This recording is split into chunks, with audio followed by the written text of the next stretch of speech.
Very brief, small thing. All right, let's get started. C, meaning of methodology. Based on objective and popular characteristics of relationships, we can see that in our cognitive and practical activities, we have to have a comprehensive viewpoint. Having a comprehensive viewpoint requires that in the process of perceiving and handling real life situation, humans have to consider the internal dialectical relationships between the component parts, factors, and aspects within a thing or phenomenon. We believe the component parts. We also need to consider the external mutual reaction,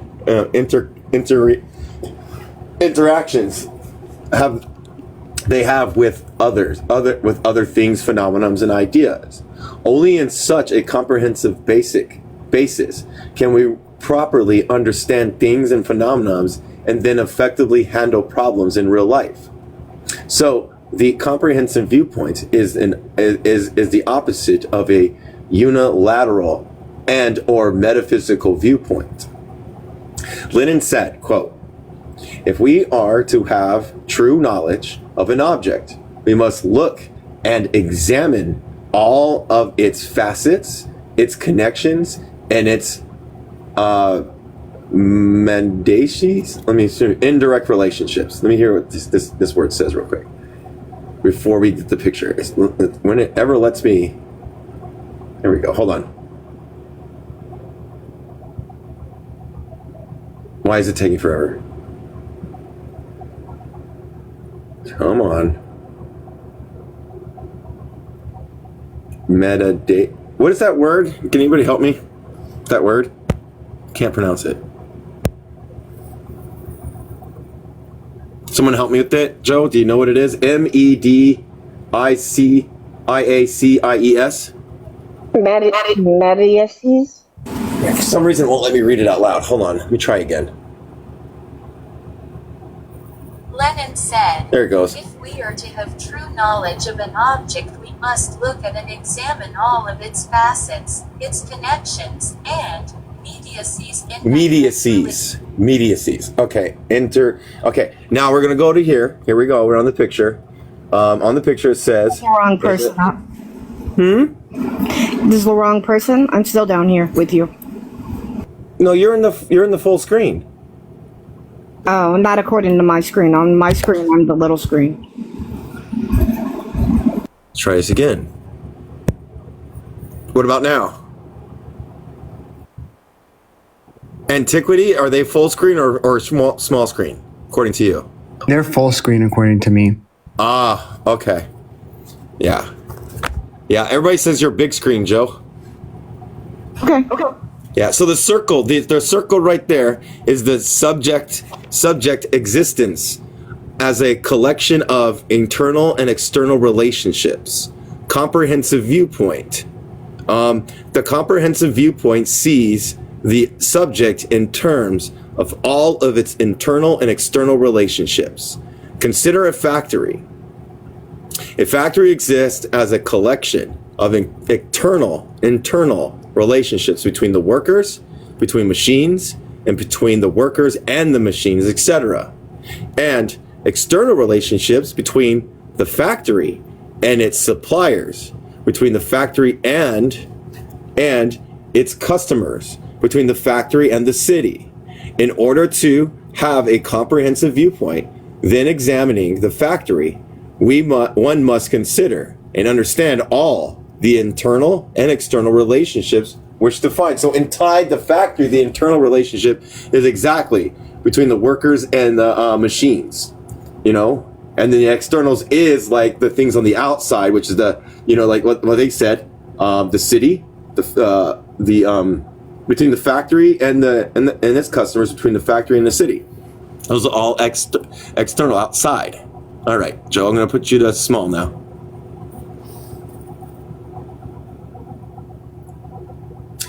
I'm going to reread it again. Consider a factory.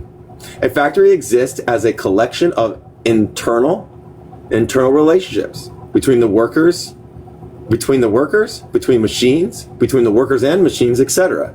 And external relationships between the factory and its suppliers, between the factory and its customers, between the factory and its city, and the city. In order to have a comprehensive viewpoint, when examining the factory, we must consider and understand all of the internal and external relationships which define it. The diversified characteristics of relationships show that in human cognitive and practical activity, we have to simultaneously use a comprehensive viewpoint of a historical viewpoint. Having a historical viewpoint requires that in perceiving and handling real life situations, we need to consider the specific properties, and of subjects, including their current stage of motion and development.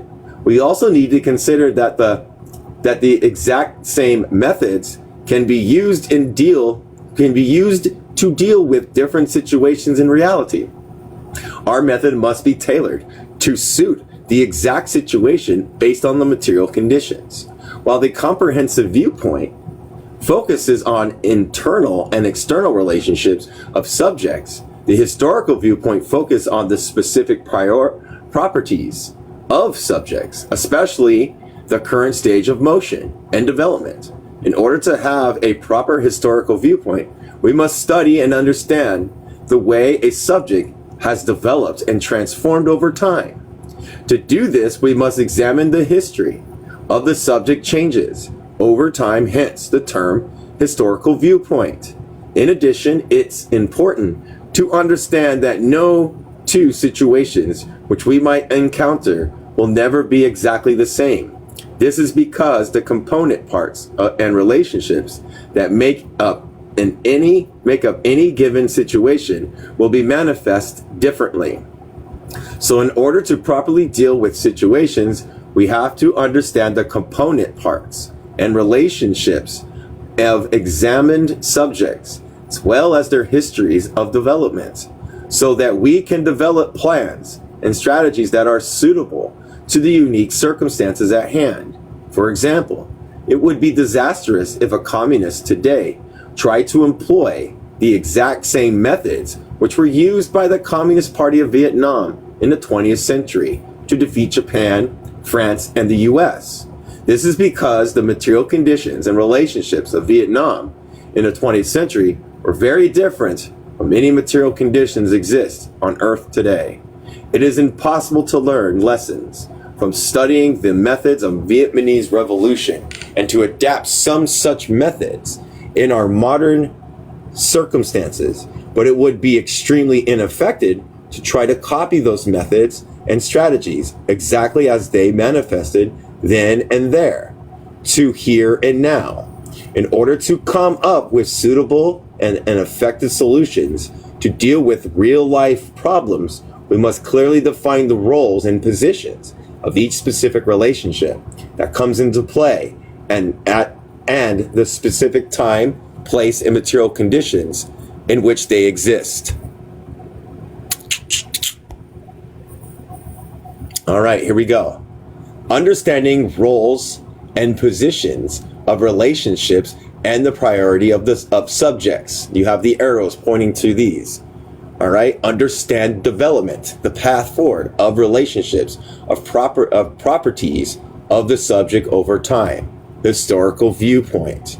A historical viewpoint focuses on the roles and positions of relationships and properties of subjects, as well as their development over time.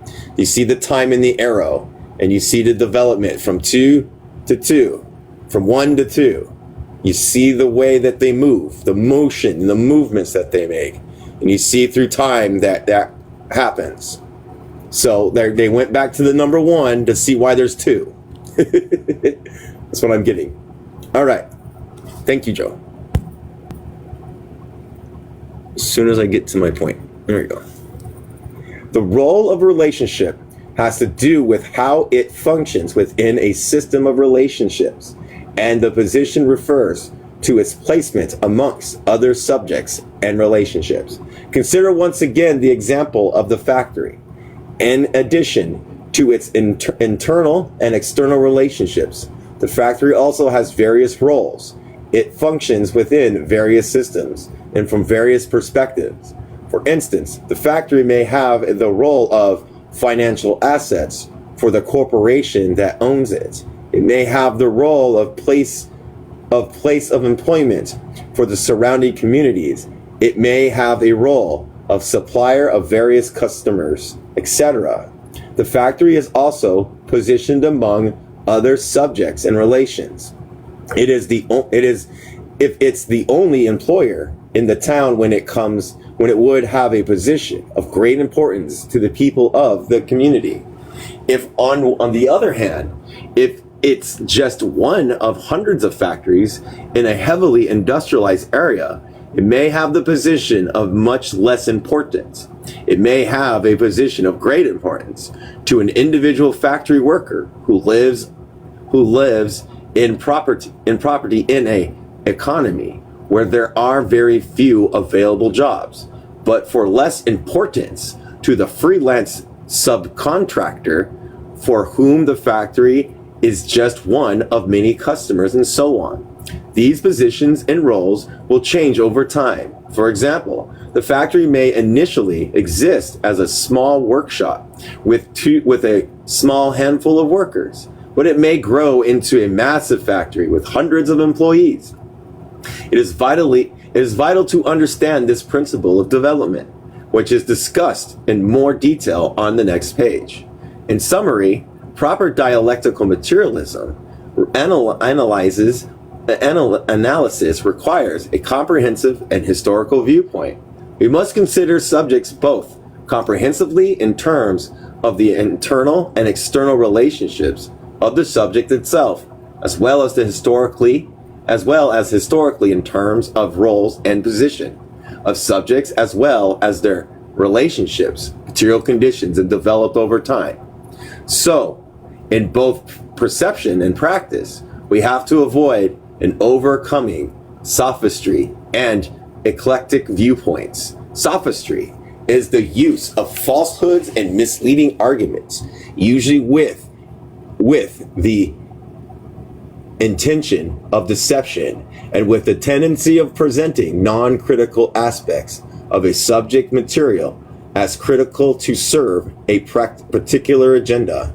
The word comes from the Sophists, a group of professional teachers in ancient Greece who were criticized by Socrates in Plato's dialogues for being shrewd and deceptive rhetoricians.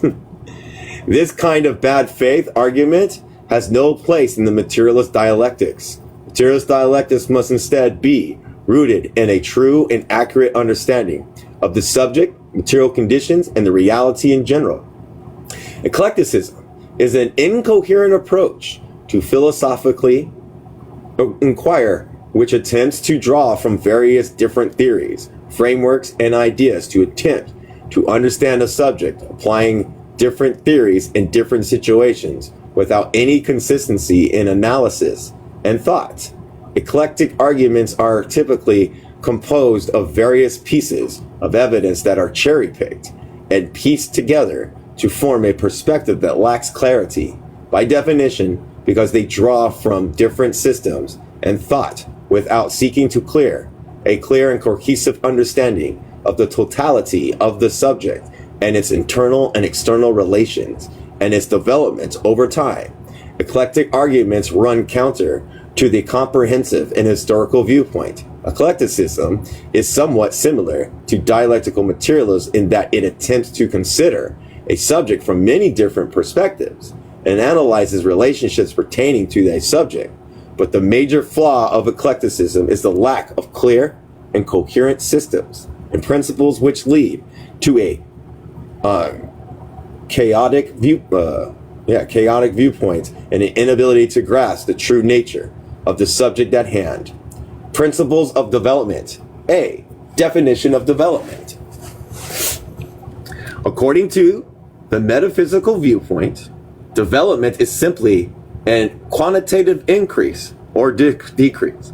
The metaphysical viewpoint does not account for qualitative changes of things and phenomena. Simultaneously, the metaphysical viewpoint also views development as a process of continuous progression, which follows a linear and straightforward path. That was according to the metaphysical viewpoint. In materials dialectics, it is important to distinguish between quantity and quality. Quantity describes the total amount of component parts that compose a subject.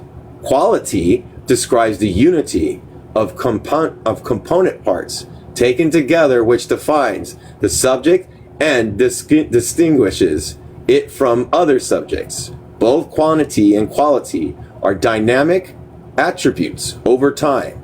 The quantity and quality of all things develop and change over time through the development of internal and external relationships.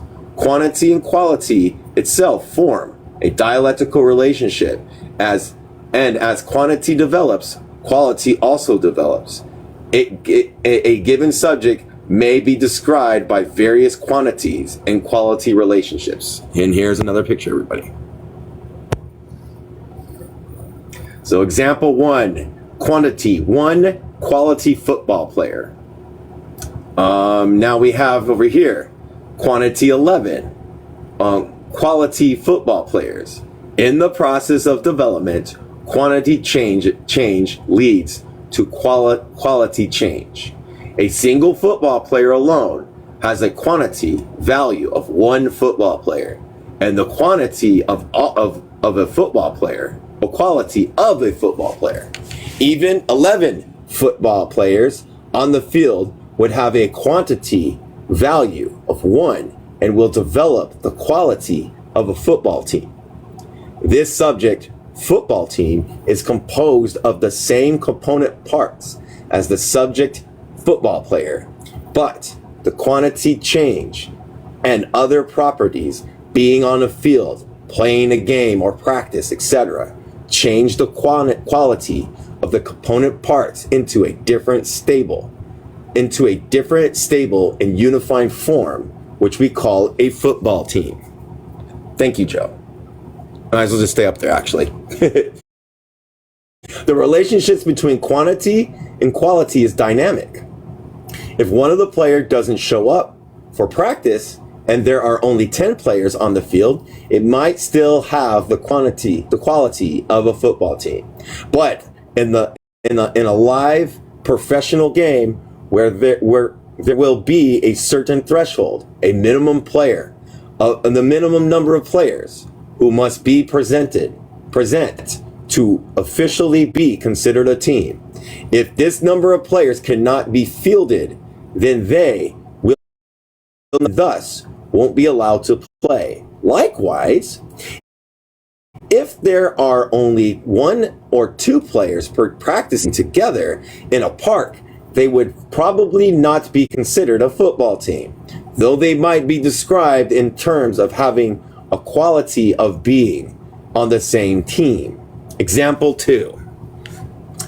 HOH, quantity 110 N2H atoms, quality water. Quantity billions of H2O molecules, quality drop of water. Quantity 5,000 drops of water, quality cup of water. Yay.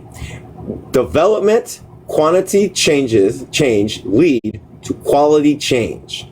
All of these have the quality of water because of the molecule quantities of hydrogen and oxygen atoms. However, from the perspective of volume, quantity changes still lead to quality changes. Thank you. Oh, did it. Yay. Who's in here? Okay. All right. The properties of quantity and quality are relative, depending on the viewpoint of the analysis. A single molecule of water has a quantity of 1 in terms of molecules, but it still retains the quality of water because of the quantities of one oxygen atom and two hydrogen atom per molecule, which is this stable form, which give the quality of water. A drop of water might have a quantity of many billions of molecules, but it would still have the quality of water. It would also now assume the quality of a drop.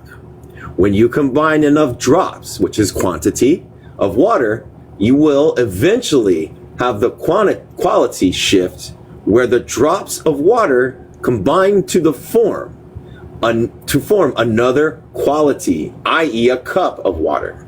The quantity change leads to a change in quantity.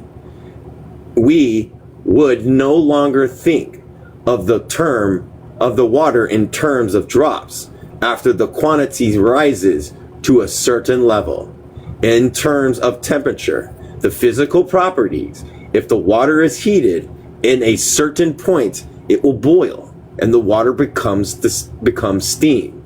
The quantity of water is in terms of drops wouldn't change, but the quantity value of temperature would eventually lead to the quality value change of water to steam.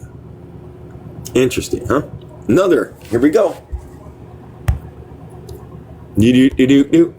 Infant to baby to toddler, child, teen, adult, old age, and corpse.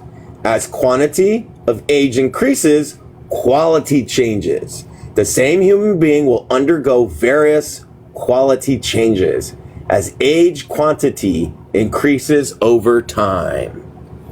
That's perfect. Thank you, Joe. Is everybody liking the pictures? I hope so. As humans age and the quantity of years we've lived builds up over time, our quality also changes from baby to child to teenager to young adult to middle age to old and eventually to death. The individual person is still the same human being, but the quality of the person will shift over time as the quantity value of age increases. Metaphysics versus dialectical materialist conceptions change. All right, here we go. So it says metaphysical conceptions of change, linear quantity only. So you see the shifts. The dot signifies a quality shift, and then the quantity decreases and causing another shift in quality. So you see each dot has different shifts of quality going all the way down.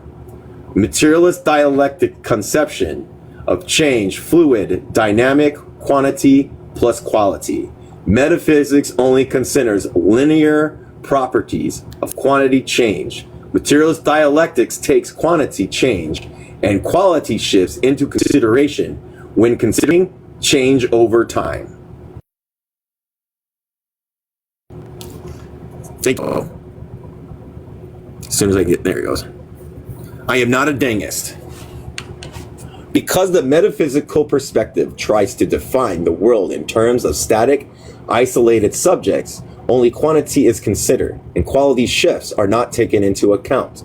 Thus, metaphysical logic sees development as linear, simple, and straightforward. Materialist dialectics, on the other hand, sees development as more complicated, fluid, and dynamic process involving multiple internal and external relationships, changing in quantity and quality over time.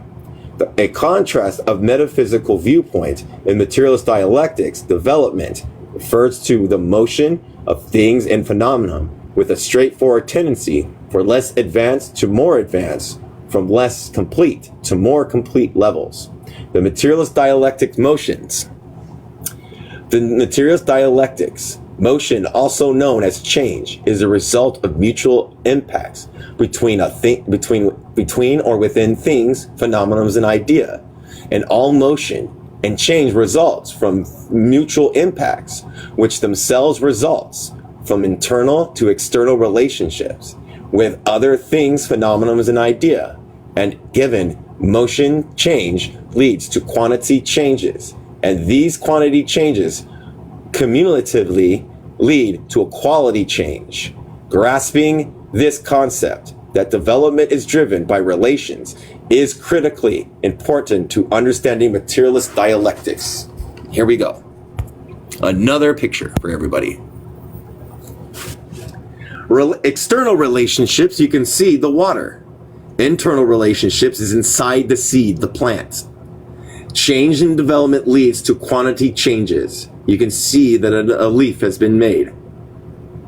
And then you see quantity changes leads to quality shift, the actual flower. The concept of change in materialist dialectics centers on internal and external relationships, causing mutual impacts, which lead to quantity changes, which build into quality shifts. Thank you, Joe.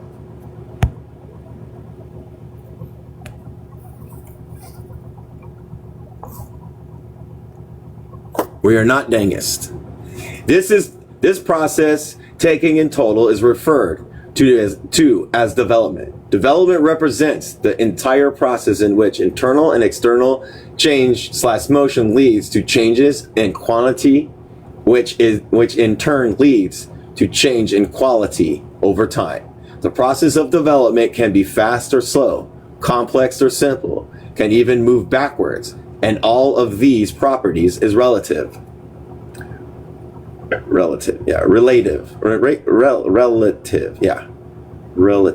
Development has a tendency to develop from less advanced to more advanced forms.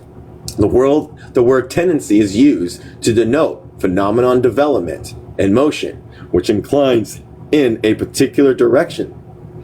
There may be exceptional cases which contradict such tendencies, but the general motion will decline towards one specific manner. Thus, it is important to note that development is not necessarily good nor bad. In some cases, development might be considered bad or unwanted. For example, rust developing on a car is typically not desired. So the tendency of development from lower to higher levels of advancement applies to forward motion. Though this motion can take an infinite number of forms, depending on the relative perspective. Development can also temporarily halt in a state of equilibrium, or it can shift directions, though it can never reverse, just as time itself can never be reversed. For example, during a flood, water may develop over the land, and as the flood waters recede, this may be alternatively be viewed as another forward development process of recession, a development of an overall flooding and receding process. The flood is not actually reversing. The development is not being undone. Floodwater may recede, but it will leave behind many traces and impacts. Thus, it is not a true reversal of development. And here we go, another picture. Hope everybody's enjoying the pictures. Development, process of a flood. You see it. Boom, boom, boom. Development, process of a flood recession. Boom, boom, boom. And you see the residual damage of the car, and you see the house. Flood and flood recession, process and development. Both flooding and flood recessions are developed processes with the same forward tendency. Flood recession may appear to be reversal, but it is in fact forward development. Thank you. I don't know if I'm making complete sense, to be honest with you, but thank you. I appreciate the compliment. The false belief that development can be reversed is the root of conservative and reactionary position. Development can be considered positive or negative, depending on perspective. Some ecosystems have natural flood patterns, which are vital for sustaining life. For a person living in a flood zone, however, the flood would most likely be considered an unwanted development whereas flood recession would be a welcoming development. It is important to note that the definition of development is not identical to the concept of motion. Change is change in general. It is not merely a simple quantitative increase or a decrease, nor a receptive cyclic change of quantity. Instead, in materialist dialectics, development is defined in terms of qualitative changes with the direction of advancing forward towards higher and more advanced levels. Development is also the process of creating and solving objective contradictions within and between things and phenomenon.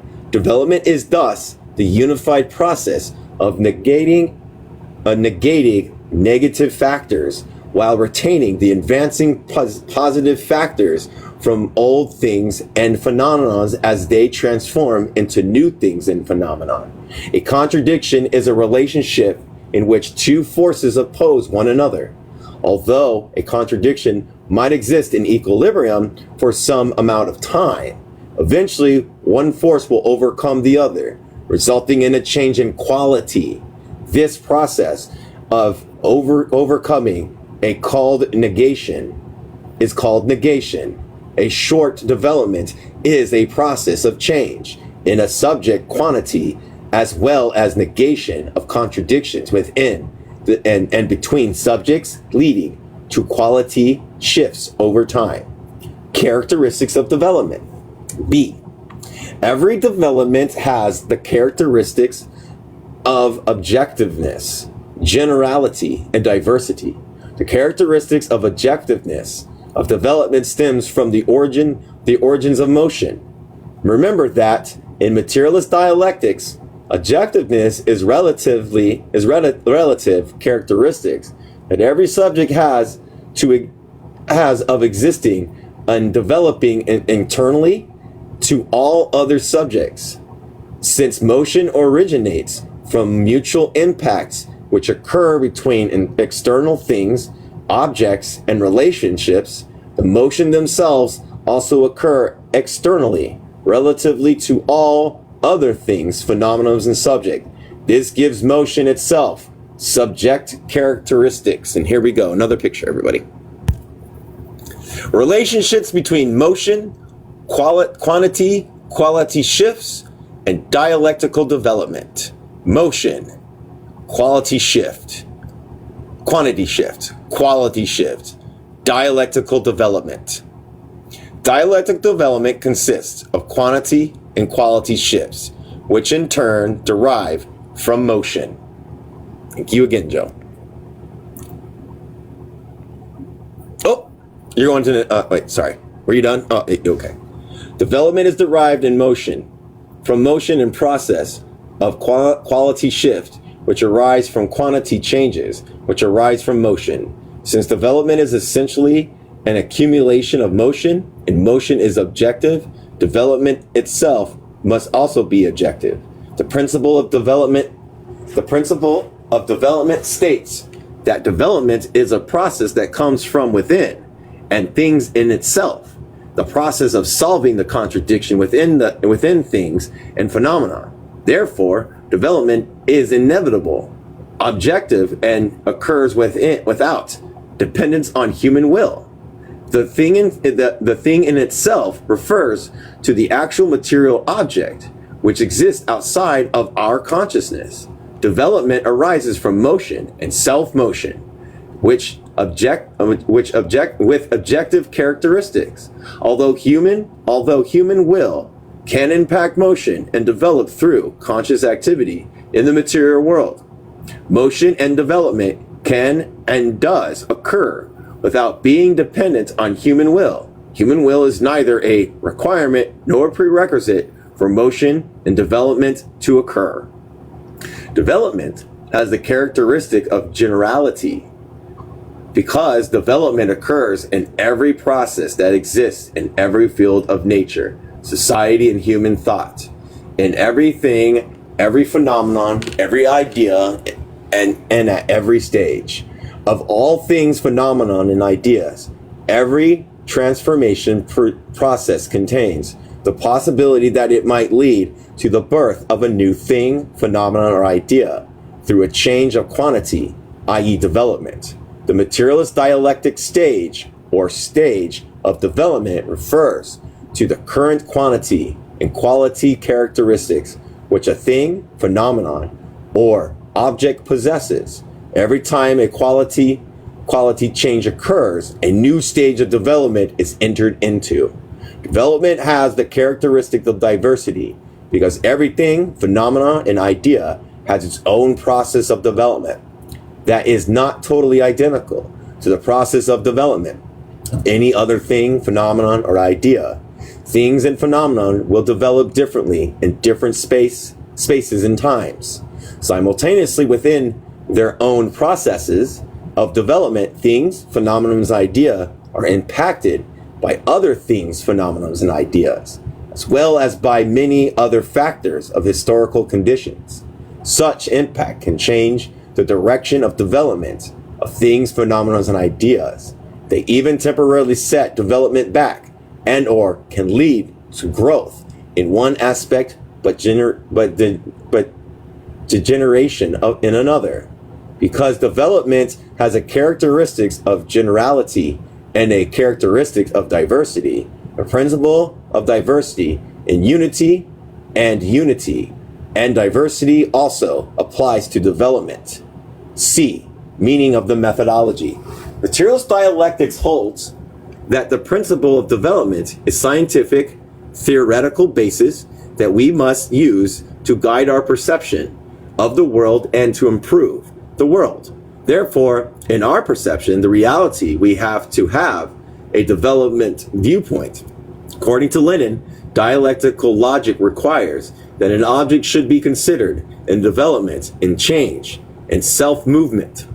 This development viewpoint, which holds that all things, phenomena, and ideas are constantly developing, and that development is thus unavoidable, requires us to overcome conservatism, stagnation, and prejudice, which are all opposed to development. Conservatism and prejudice are mindsets which seek to prevent and stifle development and to hold humanity in a static position.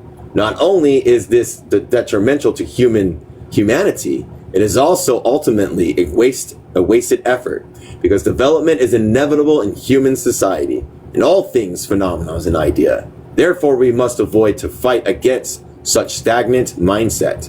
According to this development viewpoint, in order to perceive or solve any problems in real life, we must consider all things, phenomena, and ideas with their own forward tendencies and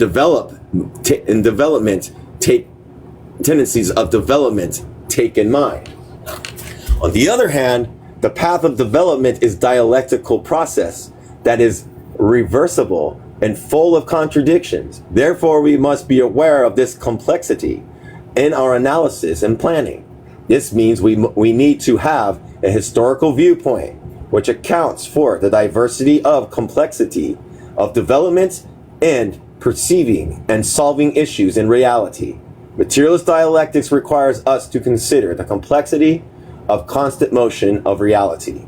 By comparison, the metaphysical viewpoint, which considers all things, phenomena, and ideas as static, isolated entities, which have linear and simple processes of development, stands as a barrier to understanding these complexities and incorporating it into our worldview. Thus, it is vital that we develop comprehensive and historical viewpoints which acknowledge the diversity and complexity of reality.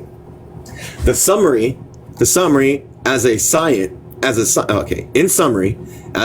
of common relations and development, Marxist-Leninism, materialist dialectics serves a very important role in perception and practice. Engels affirms the role of materialist dialectics in this passage, quote, an exact representation of the universe, of its evolution, of the development of mankind, and of the reflection of this evolution in the minds of men, can therefore only be obtained by the methods of dialectics, with its consistent constant regard to the innumerable actions and reactions of life and death, progressive and retrogressive changes. Lenin also said, dialectics requires an all-round consideration of relationships in their concrete development, but not a patchwork of bits and pieces. That's the end of Lenin. How's everybody doing? Everybody doing all right?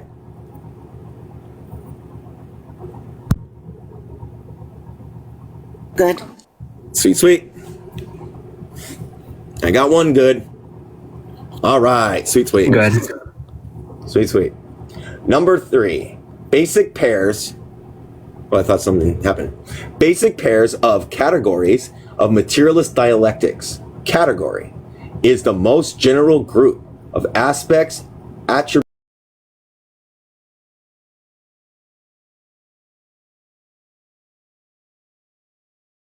and or ideas differently from one another.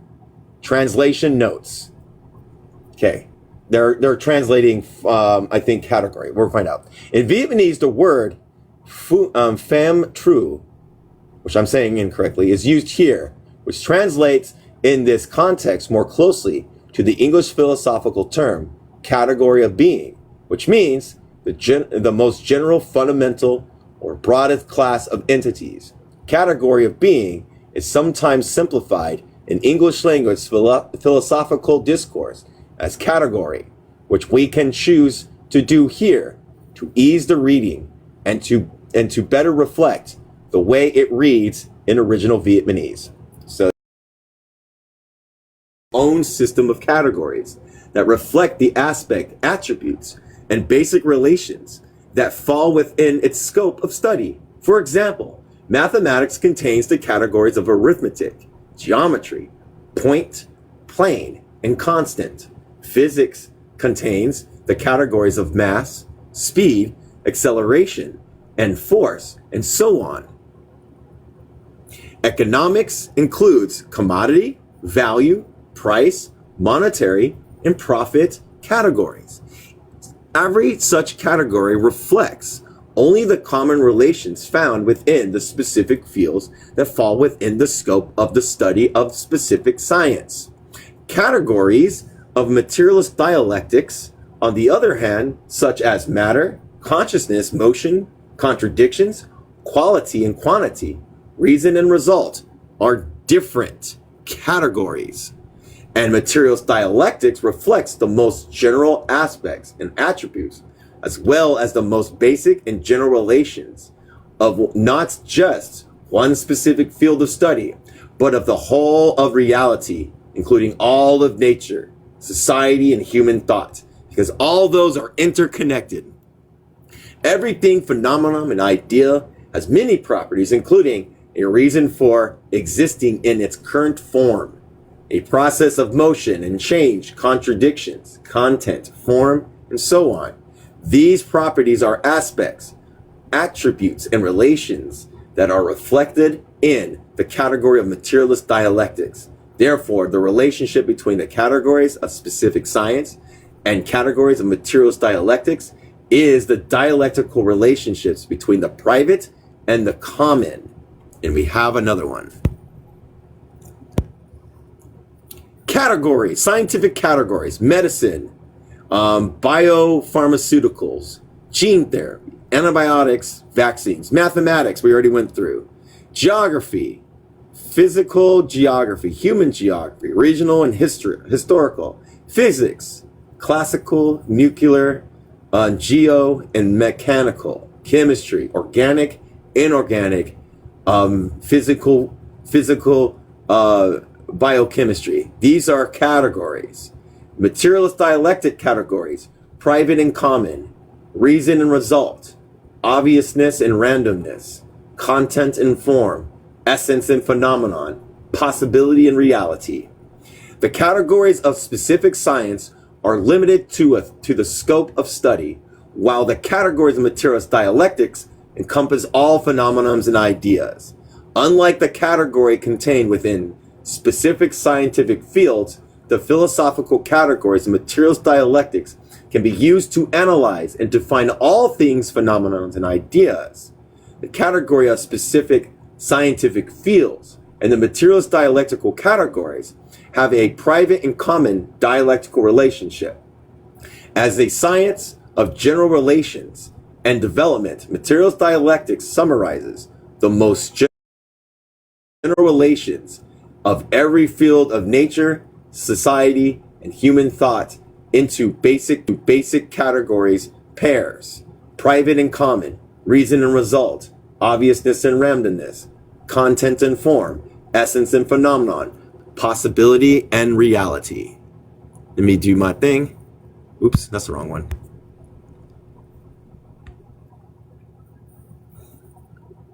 Okay. Every individual, what time is it? Okay, good. Every individual materialist dialectical category has a dialectical relationship with another materialist dialectical category. Thus, all categories in materialist dialectics are presented as category pairs. So, a category pair is simply a pair of categories within materialist dialectics which have dialectical relationship with one another. Note that this formalized system of category pair reflect many decades of work by Vietnamese philosophical and political scientists based on the works of Marx and Engels, Lenin, and other socialist thinkers. Also note that these are not the only category pairs that can be discussed. There are potentially an infinite number of categories which can be used in materialist dialectical analysis. However, universal category pairs, which can be applied to analyze any and all things, phenomena, and ideas, are much fewer and farther between. That said, the universal category pairs discussed in this book are the ones which have most often been used by Marx, Engels, and Lenin, and other prominent materialist dialecticians. Private and common. First one. A category of private and common. The private category encompasses specific things, phenomena, and ideas. The common category defines the common aspects, attributes, characters, and relations that exist in many things and phenomena. Within, put this up real quick. Within private things, phenomena, and ideas, there exists a common and also the unique. The unique encompasses the attributes and characteristics that exist in only one specific thing, phenomenon, or idea. It does not repeat in any other thing, phenomenon, or idea. Private category. Two private apples. Private apple A, apple B. Common category. Apples in common. Private categories include specific individual things, phenomena, and idea. Common categories include aspects, factors, and relations that exist in many things, phenomena, and ideas. For example, say there are two apples. Apple A, apple B. Apple A is a specific individual object. Apple B is another distinct separate object. In that sense, both apples are private apples and fall within the private category. Where the other apples are, there's many different apple shapes and sizes. I'm not reading that, but you can see it. There's many shapes and sizes. If you bring it back a little bit, you can see the differences of sizes of apples and stuff too. Within both apple A and B share common attributes. For instance, they are both fruits of the same type, apple. They may have another attribute. For instance, they are both fruits and of the same type, apple. They may have the same color. They may have the same basic shape. They may be a similar size, etc. These are common attributes which are shared. Thus, apple A and apple B will also fall within the common category based on these common attributes. Does that make sense? Oh, wait, sorry. My bad. All right. Apple A and apple B will also have unique attributes. Only apple A has exact molecules in the exact place and time which compose apple A. There is no other object in the world which has those same molecules in the same place and time. This means apple A also has unique properties. Here we go. Private object B, private object A, private object C. See where the arrows are pointing? Those are private. The arrows are not pointing. Common apple A and B. Do you see how they overlap? Common apple A, B, and C. You see how they overlap and have commonality there? Common apple B and C. Same thing. And then common apple A and C. The same thing. They have commonality, but if you look, they also have private to them. All private subjects have attributes in common with other private subjects. The common and private categories have a dialectical relationship. The common contains the private, and the private contains the common. Every private subject has some attributes in common with other private subjects. A common attribute can only exist among private subjects. Thus, everything, phenomenon, and idea in existence contains internally, within itself, dialectical relationships between the private and the common, and has a dialectical private/common relationship externally within other things, phenomenons, and ideas. Here we go. And it's the same thing with like humans. Humans have commonalities and uniqueness. So unique attributes of private subject A. See where it's pointing. Go back more. More, no, other way. As you face it, go to your left. Left. That arrow. Oh, you missed it. Where it says unique attributes of private subject A. Boom, right there. You're right there. There you go. That's its uniqueness. All other things, phenomenons, and ideas in the universe. Common attributes of private subject A. So there you go. A diagram of unique and common attributes. All private subjects have attributes in common with other private subjects. It is also true that every private subject contains within itself unique attributes, which does not share with any other thing, phenomenon, or idea, because there is some uniqueness. Where was I at? For example, Mount Everest is unique in that it is 8,850 meters tall. No other mountain on Earth has that exact height, same height. Therefore, the private subject, Mount Everest, has unique properties which does not share with any other subject, even though it has other attributes in common with countless other private entities. Another picture. Here we go. We're going on to humans now. They're really driving the point. Unique, pointing to Alice. Alice is the only human being in the universe, this is only a pretensive, in the universe with all the specific traits, characteristics, and relationships of Alice. And this sense, Alice is unique from any given perspective. Then we have Alice simultaneously contains unique and private and common. Private and common. As you can see the arrows, it points back and forth. No. The arrow between Bob and Alice. There you go, right there. Okay, relationship. No, you're correct. My bad. Relationship. Alice and Bob have a unique relationship, though their relationship also contains private and the common. Okay, sweet. Common. Alice shares personhood with Bob. For a humanity encompassing perspective, Alice and Bob constitute internal relationships of humanity. Private. Alice is a different person from Bob. From her perspective, she has an external relationship with Bob. All things, phenomenons, and ideas contain unique and private, the private and the common. Thank you.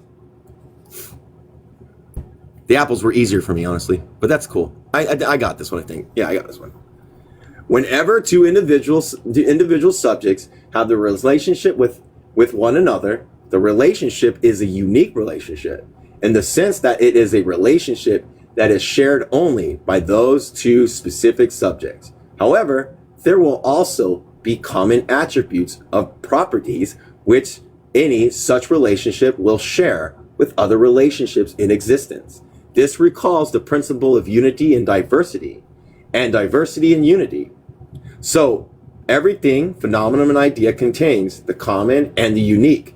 And as unique and common relationships with other things, phenomenons, and ideas. These category pairs are very useful in developing a comprehensive viewpoint. Remember that a comprehensive viewpoint indicates an understanding of the internal and external relations that of a given subject. This means that in order to develop a comprehensive viewpoint, you must know the private aspects of each individual relation's components and aspects of the subject.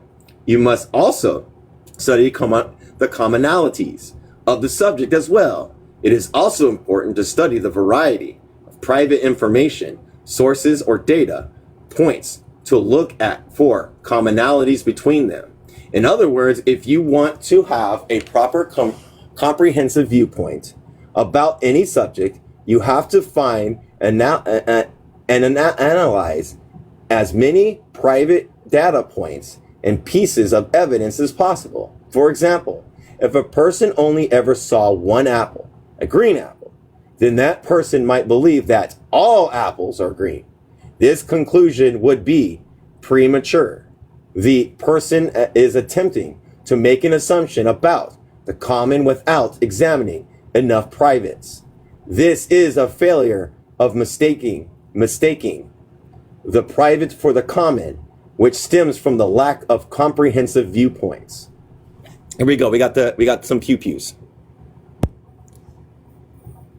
I should put them on the screen. All right. If you don't feel right to do it, I don't want you to get in trouble for it. Not with pictures. All right, here we go. All right, I'll go back to me. All right, so right here we're going to have two different pew-pews. Note, now let's look at an example of how unique can become common and vice versa. 1947, Kalashnikov, I can't say his word, prototype for the AK-4 something. Unique, only AK-47 that's been produced. Private, a specific object. Common, shared features with other rifles, because they all have long barrels. They all look kind of the same, all right? So there's the commonality that it shares. All right? Today, that same AK-47, unique, only first prototype, private subject. So it's a private subject. Now, in common, shares features with other AK-47s. So more rifles. So it's not just one, it's like 100. Private/common developed of the prototype AK-47. Unique things, phenomena, and idea can become common through developed processes and vice versa. So we weren't able to show that because I don't want Joe to get flagged, and I don't want to get this flagged either. In 1941, the Soviet soldier named Mikhal Kalashnikov was in the hospital after being wounded in battle of Brenskin. Other soldiers in the hospital said that person, why do our soldiers only have one rifle for 2 or 3 of our men, while the Germans have automatics? To solve this problem, that person, I can't say his name, designed the AK-47 machine pew-pew. When he finished making the first prototype, it was only AK-47 in the world. At this precise moment, the AK-47 was simultaneously unique, private, and common. It was unique because it was the first and the only AK-47 in the world, and no other object in the world had those properties. It was private because it was a specific object with its own individual existence. It was common even though it was the only existent prototype because it shared common features of other pew-pews. and with other prototypes. It was the only AK-47 in existence. Soon, however, the Soviet Union began manufacturing them, and they became very common. Now there are millions of AK-47s in the world. So today, the prototype machine pew-pew remains simultaneously unique, private, and common, with some slight developments. It remains private because it is a specific object with its own individual existence. And even though it is no longer the only AK-47 in existence, it remains unique because it is still the very first AK-47 that was ever made. And even though there are now many other AK-47s, there is no other rifle in the universe that shares the same unique property. It remains common because it still shares common features with other pew-pews and other prototypes. But it now also shares commonality with many other AK-47s. It is no longer unique for having the properties of an AK-47 in and of itself. If someone were to destroy Kalashnikov proto AK-47, the private of that object would no longer exist. It would remain only as an idea, and the private would transform into whatever becomes the material component of the rifle. The unique would no longer remain specifically as it was before being destroyed. However, there would still be many other AK-47s which would share common features related to that prototype. For instance, that they were all designed based on the prototype's design. Translator notes. Here we go. The word private and common and unique may seem unusual because they are direct translations from Vietnamese words used to describe these concepts of the original text. Various other words have been used by Marx, Engels, and Lenin, and other materialist dialecticians when discussing the underlying concepts of these philosophical categories. For instance, in most translations of Lenin, his discussion of such topics is typically translated into English using words such as universal, general, special, and particular, etc. For example, from Lenin's philosophical notes, quote, language in essence expresses only the universal. What is meant, however, is the special and particular. Hence, what it meant cannot be said in speech. Here, universal refers to that which is common in all things, phenomenon and ideas, and special particular refers to private, specific individual things, phenomena, and ideas, along with their unique properties. Here are excerpts from Lenin's philosophical notebook discussing these concepts. It, the most universal word of all. Who is it? Every person is an I. Das Sen, I can't say his name. It is a universal, etc., etc. This, everyone is this. Why can the particular not be named? One of the objects of a given kind, tables, is distinguishing by something from the rest. Leaves of a tree are green. John is a man. Fido is a dog, etc. Where here already we have dialectics.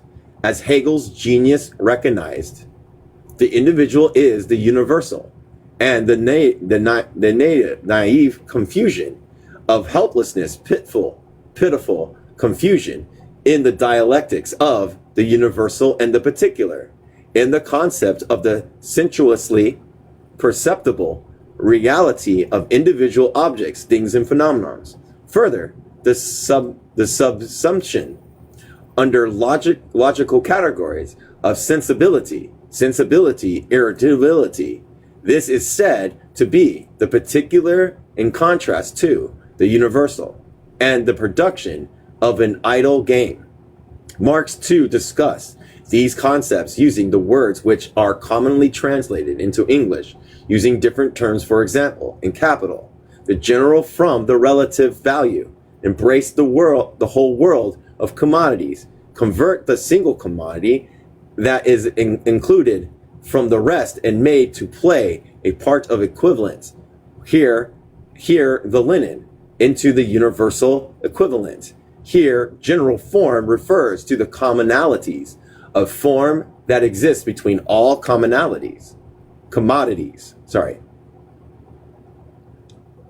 The single commodity refers to a private commodity, a specific commodity that exists separately from all other commodities. And when referring to the universal equivalent, Marx is referring to equivalence which such a commodity has in common with every other commodity. The rest of this passage continues as a materialist dialectical analysis of private, common, and unique features and aspects of commodities. The bodily form of the linen is now the form assumed in common by the values of all commodity, and it therefore becomes directly exchangeable with all and every of them. The substance linen becomes the visible incarnation, the social crystallized state of every kind of human labor, weaving, which is the labor of certain private individual producing a particular article of linen, acquires in consequence a social character, the character of equality with all other kinds of labor, the innumerable equation of which the general form of value is composed. Equate in turn the labor embodied in the linen to that embodied in every other commodity, and they thus convert weaving into a general form of manifestation and undifferentiated human labor. In this manner, the labor realized in the values of commodities it presented not only under its negative aspect, under which abstraction is made from every concrete form of useful property of actual work, but its own positive nature is made to reveal itself expressively. The general value form is the reduction of all kinds of actual labor and their common character of being human labor generally, of being the expenditure of human labor power. The general value form, which represents all products of labor, is mere congelation, and undifferentiated human labor shows but its very structure that it is the social resume of the world of commodities. The form consequently makes it disruptively evident that in the world of commodities, the character possessed by all labor of being human labor constitutes its specific social character. We have chosen to use the term private, common, and unique in the translation of this text because they most closely match the words used in the original Vietnamese. In summary, it is important to realize that you may encounter the underlying concepts which are related by these words, using various phrasing, and in the writing of Marx, Engels, and Lenin, etc. B. Dialectical relations between private and common. How's everybody doing? Doing all right?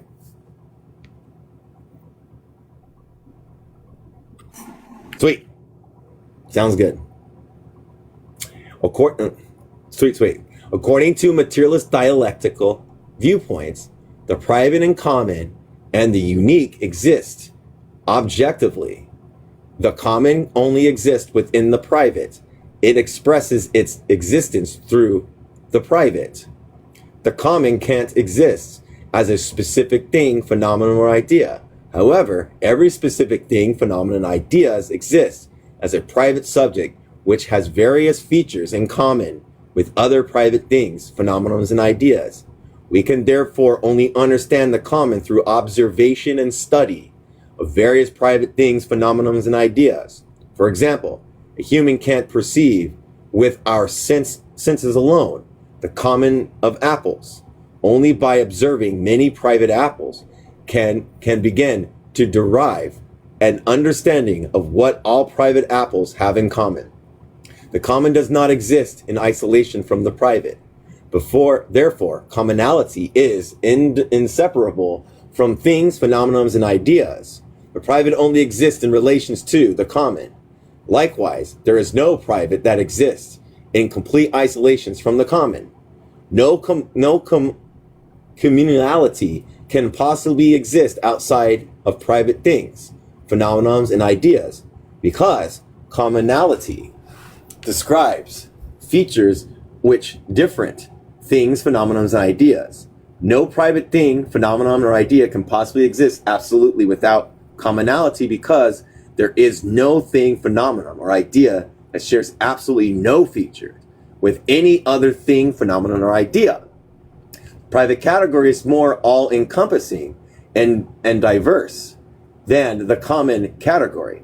Common is the part of private, but it is more profound and more essential than the private. This is because private is a synthesis of the common and the unique. The common expresses generality and the regular predictability of many privates. The private encompasses all aspects of a specific individual thing, phenomenon, and idea. Thus, it encompasses all aspects, features, and attributes of a given subject, including both the common and the unique. In this way, the private is the synthesis of the common and the unique. Common attributes require more consideration, effort, and study to properly determine, because multiple private subjects must be considered and analyzed before common attributes can be confidently discovered and understood. They offer us a more profound understanding of the essence and nature of things, phenomena, and ideas, because they offer insights into the relationships between and within different things, phenomena, and ideas. As we discover more commonalities and understand them more deeply, we begin to develop a more comprehensive perspective of reality.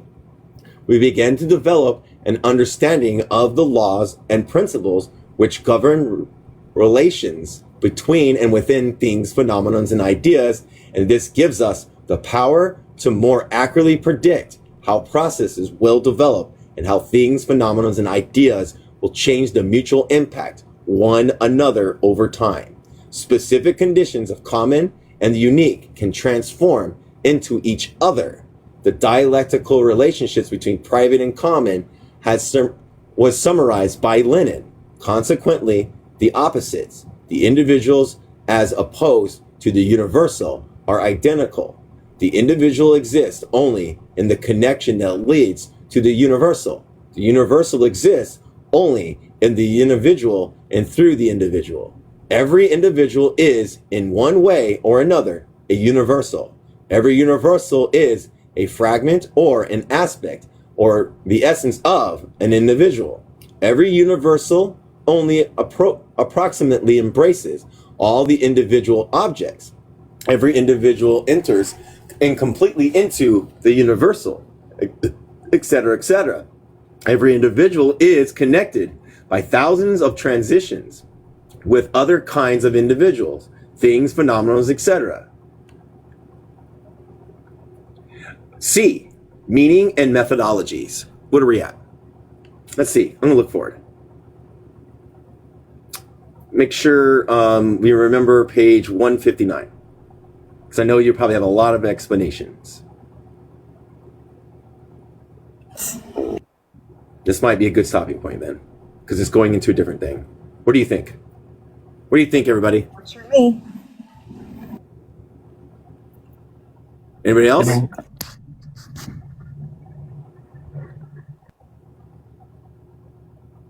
Yeah, I think everybody's saying 159 works.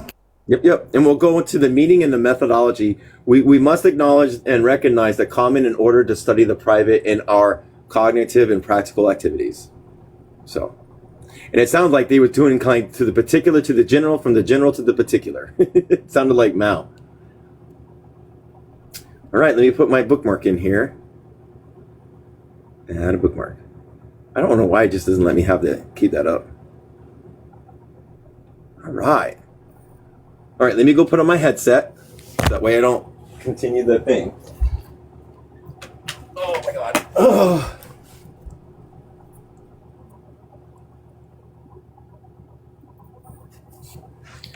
All right. Go ahead, Joe. And does Doodley want to come up? Doodley's coming up.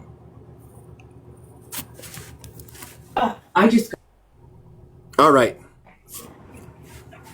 Meaning of the methodology is where we started. Based on the objective and popular characteristics of relationships, we can see that in our cognitive and practical activities, we have to have a comprehensive viewpoint. Having a comprehensive viewpoint requires that in the process of perceiving and handling real-life situations, humans have to consider the internal dialectical relationships between the component parts, factors, and aspects within a thing or phenomenon. So the comprehensive viewpoint is the opposite of a unilateral and/or metaphysical viewpoint in both perception and practice. The diversified characteristic of relationships shows that in human cognitive and practical activities, we have to simultaneously use a comprehensive viewpoint and a historical viewpoint. Having a historical viewpoint requires that in perceiving and handling real-life situations, we need to consider the specific properties of subjects, including their current stage of motion and development. While the comprehensive viewpoint focuses on internal and external relationships of subjects, the historical viewpoint focuses on the specific properties of subjects, especially the current stage of motion and development. In order to have a proper historical viewpoint, we must study and understand the way a subject has developed and transformed over time. And then I put, it is possible to learn lessons from studying the methods of the Vietnamese Revolution and to adapt some such methods to our modern circumstances, but it would be extremely ineffective to try to copy those methods and strategies exactly as they manifested then and there to the here and now. What am I getting from that real quick? Is observing what? Huh? Go ahead. I was going to say what it was, but go ahead. What I'm getting from that little bit is like the universalities of things. What is universal and what is not universal in time and space. That's all I wanted to say. It's cool. In order to come up with a suitable and effective solutions to deal with real-life problems, we must clearly define the roles and positions of each specific relationship that comes into play, and the specific time, place, and material conditions in which they exist. And then I highlighted the role of a relationship has to do with how it functions within a system of relationships, and the position refers to its placement amongst other subjects and relationships. For instance, the factory may have the role of financial asset for the corporation that owns it. It may have the role of place of employment for the surrounding community. It may have the role of supplier for various customers. These positions and roles will change over time. For example, the factory may initially exist as a small workshop with a small handful of workers, but it may grow into a massive factory with hundreds of employees. And then proper dialectical materialist analysis requires a comprehensive and historical viewpoint. We must consider subjects both comprehensively in terms of the internal and external relationships of the subject itself, as well as historically in terms of roles and positions of subjects, as well as their relationships, material conditions, and development over time. So in both perception and practice, we have to avoid and overcome sophistry and eclectic viewpoints. Yeah, eclecticism. Sophistry is the use of falsehoods and misleading arguments, usually with the intention of deception and with a tendency of presenting non-critical aspects of a subject matter as critical to serve a particular agenda. Eclecticism? Yes, you got it. Eclecticism. is an incoherent approach to philosophical inquiry which attempts to draw from various different theories, frameworks, and ideas to attempt to understand a subject, applying different theories in different situations without any consistency and analysis in thought. Eclecticism is somewhat similar to dialectical materialism in that it attempts to consider a subject from many different perspectives and analyzes relationships pertaining to a subject, but the major flaw of eclecticism is a lack of clear and coherent systems and principles, which lead to a chaotic viewpoint and an inability to grasp the true nature of the subject at hand. Then we went to the principle of development. According to the metaphysical viewpoint, development is simply a quantitative increase or decrease. The metaphysical viewpoint does not account for qualitative changes of things and phenomena. Simultaneously, the metaphysical viewpoint also views development as a process of continuous progressions which follow a linear and straightforward path. In materialist dialectics, it is important to distinguish between quantity and quality. Quantity describes the total amount of component parts that compose the subject, and quality describes the unity of component parts taken together, which defines the subject and distinguishes it from other subjects. Both quantity and quality are dynamic attributes. Over time, the quantity and quality of all things develop and change through the development of internal and external relationships. Quantity and quality itself form a dialectical relationship, and as quantity develops, quality will also develop.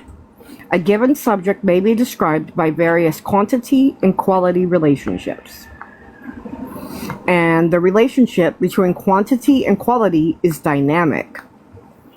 The properties of quantity and quality are relative, depending on the viewpoint of analysis. For example, when you combine enough drops of water, you will eventually have a quality shift, where the drops of water combine to form another quality, for example, a cup of water. The quantity changes lead to a change in quantity. We would no longer think of the water in terms of drops after the quantity rises to a certain level. In terms of temperature and physical properties, if the water is heated to a certain point, it will boil and the water will become steam. The quantity of water in terms of drops won't change, but the quantity value of temperature would eventually lead to a quality value change from water to steam. Because the metaphysical perspective tries to define the world in terms of static, isolated subjects, only quantity is considered and quality shifts are not taken into account. Thus, metaphysical logic sees development as linear, simple, and straightforward. Materialist dialectics, on the other hand, sees development as a more complicated, fluid, and dynamic process involving multiple internal and external relationships changing in quantity and quality over time. And that was about Apple. Development refers to the motion of things. We're still here. Development refers to the motion of things and phenomena with a forward tendency, from less advanced to more advanced, from less complete to more complete. In materialist dialectics, motion, also known as change, is the result of mutual impacts between or within things, phenomena, and ideas. And all motion and change results from mutual impacts which themselves result from internal and external relationships with other things, phenomena, and ideas.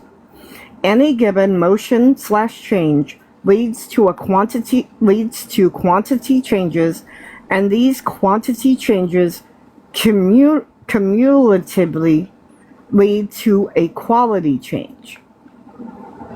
Development represents the entire process in which internal and external change motion leads to changes in quantity, which in turn lead to changes in quality over time.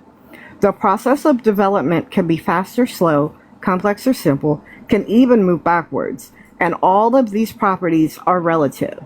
Development has a tendency to develop from less advanced to more advanced forms. The word tendency is used to denote phenomena, development, and motion which inclines in a particular direction. Development can also temporarily halt in a state of equilibrium, or it can shift directions, though it can never reverse, just as time itself can never be reversed. For example, during a flood, water may develop over the land, and as the floodwaters recede, this may alternatively be viewed as another forward development process of recession. A development of the overall flooding and receding process. The flood is not actually reversing. The development is not being undone. Floodwater may recede, but it will leave behind many traces and impacts. Thus, it is not a true reversal of development. The false belief that development can be reversed is the root of conservative and reactionary positions. In materialist dialectics, development is defined in terms of qualitative changes with the direction of advancing towards higher and more advanced levels. Development is also the process of creating and solving objective contradictions within and between things and phenomena. Development is thus the unified process of negating negative factors while retaining and advancing positive factors from old things and phenomena as they transform into new things and phenomena. A contradiction is a relationship in which two forces oppose one another, although a contradiction might exist in equilibrium for some amount of time. Eventually, one force will overcome the other, resulting in a change of quality. This process of overcoming is called negation. In short, development is a process of change in a subject's quantity, as well as negation of contradictions within and between subjects, leading to quality shifts over time. And then we went into characteristics of development. Every development has the characteristics of objectiveness, generality, and diversity. Development is essentially an accumulation of motion, and motion is objective. Development itself must also be objective. The principle of development states that development is a process that comes from within the thing in itself. The process of solving the contradictions within things and phenomena. Therefore, development is inevitable, objective, and occurs without dependence on human will. The thing in itself refers to the actual material object which exists outside of our consciousness. Development arises from motion and self-motion with objective characteristics. Human will is neither a requirement nor prerequisite for motion and development to occur. Development has the characteristic of generality because development occurs in every process that exists in every field of nature, society, and human thought, in every thing, every phenomenon, and every idea, and at every stage of all things, phenomena, and ideas. Every time a quality change occurs, a new stage of development is entered into. Development has the characteristic of diversity because every thing, phenomenon, and idea has its own process of development that is not totally identical to the process of development of any other thing, phenomenon, or idea. Then we went into the meaning of methodology. Materialist dialectics upholds that the principle of development is the scientific theoretical basis that we must use to guide our perception of the world and to improve the world. Therefore, in our perception and reality, we have to have a development viewpoint. This development viewpoint, which holds that all things, phenomena, and ideas are constantly developing and that development is thus unavoidable, requires us to overcome conservatism, stagnation, and prejudice, which are all opposed to development. We need to have a historical viewpoint which accounts for the diversity and complexity of development in perceiving and solving issues in reality. Materialist dialectics requires us to consider the complexity and constant motion of reality. It is vital that we develop comprehensive and historical viewpoints which acknowledge the diversity and complexity of reality. As a science of common relations and development, Marxist-Leninist materialist dialectics serve a very important role in perception and practice. And then Engels said some stuff, and then Lenin said, dialectics requires an all-around consideration of relationships and their concrete development, but not a patchwork of bits and pieces. Then we went on to 3 basic pairs of categories of materialist dialectics. Category is the most general grouping of aspects, attributes, and relations of things, phenomena, and ideas. Different specific fields of inquiry may categorize things, phenomena, and/or ideas differently from one another. Every science has its own system of categories that reflect the aspects, attributes, and basic relations that fall within its scope of study. Every such category reflects only the common relations found within the specific fields that fall within the scope of study of a specific science. Categories of materialist dialectics reflect the most general aspects and attributes, as well as the most basic and general relations of not just some specific field of study, but of the whole of reality, including all of nature, society, and human thought. Therefore, the relationship between the categories of specific sciences and categories of materialist dialectics is a dialectical relationship between the private and the common. The categories of specific scientific fields and the materialist dialectical categories have a private-common dialectical relationship. Every individual materialist dialectical category has a dialectical relationship with another materialist dialectical category. Thus, all categories in materialist dialectics are presented as category pairs. So a category pair is simply a pair of categories within materialist dialectics which have a dialectical relationship with one another. And we went more into private and common. The private category encompasses specific things, phenomena, and ideas. The common category defines the common aspects, attributes, factors, and relations that exist in many things and phenomena. Within every private thing, phenomena, and idea, there exists the common and also the unique. The private category includes specific individual things, phenomena, and ideas. The common category includes aspects, factors, and relations that exist in many things, phenomena, and ideas. The common and private categories have a dialectical relationship. The common contains the private, and the private contains the common.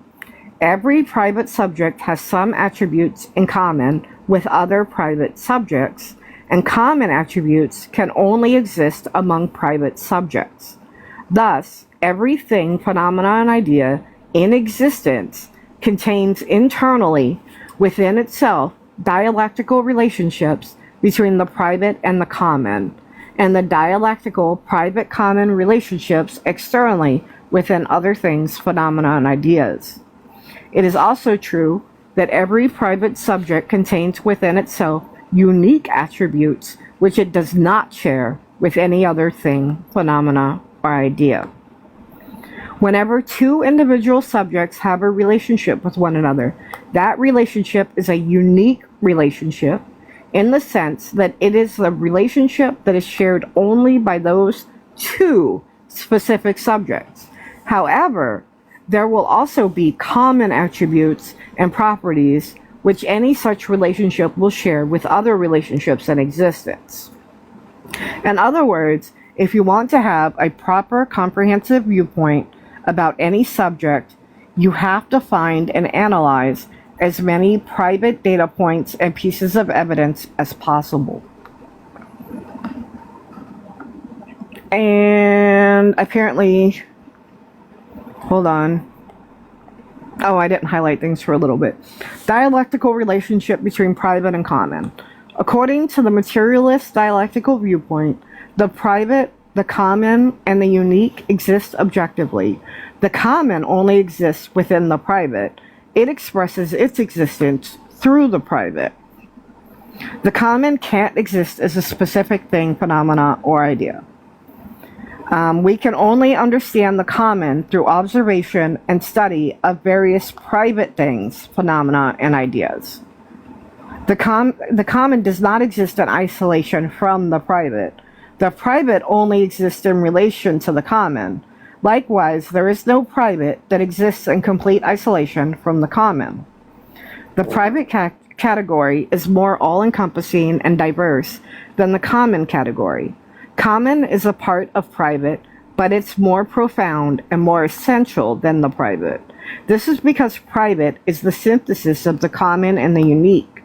The common expresses generality and the regular predictability of many privates. Common attributes require more consideration, effort, and study to properly determine because multiple private subjects must be considered and analyzed before common attributes can be confidently discovered and understood. Under specific conditions, the common and the unique can transform into one another. And that's where I stopped. All right. Thank you. Does anybody else have anything? Go ahead, Dooley. You unmuted. So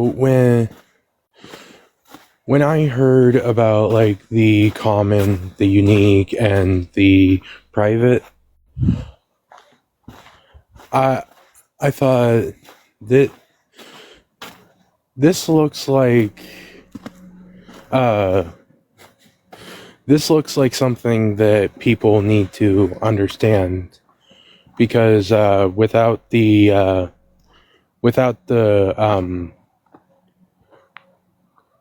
analysis of like the overlap, how can people realize what the common actually is? And I think that a lot of people treat the common as if it is it's as if it's isolated.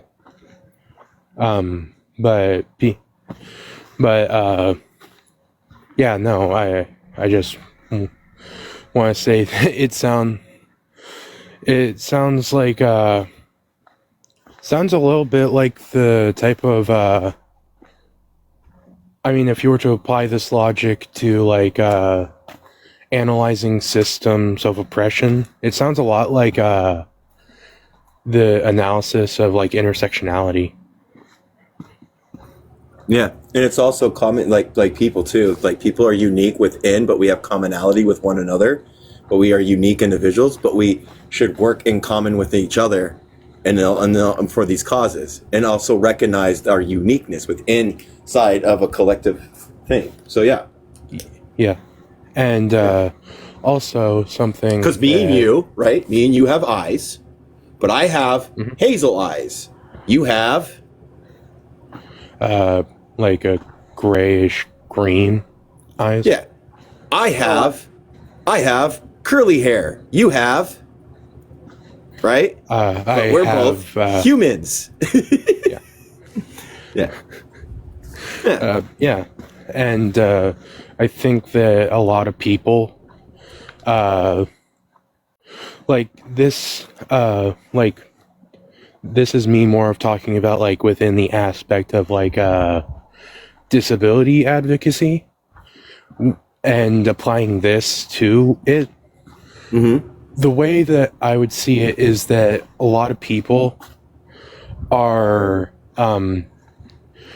taking the like disabled people's uniqueness and then deeming them not a part of the universal, the common, And because of that, they end up in situations where they end up dealing with situations that they thought were exclusively for us.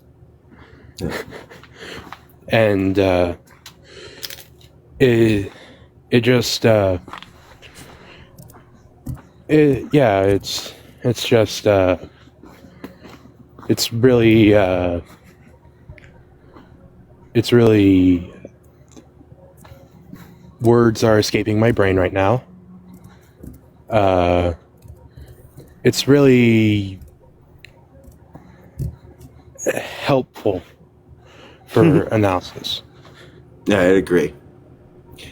Antiquity, do you have anything to say about anything? If not, that's fine too. You don't have to. You there? For right now. All right. Joe, do you have any questions or anything to add on before I close it out? Thank you. Dudley, I'm assuming that you got everything you needed out too? Just much love and take care.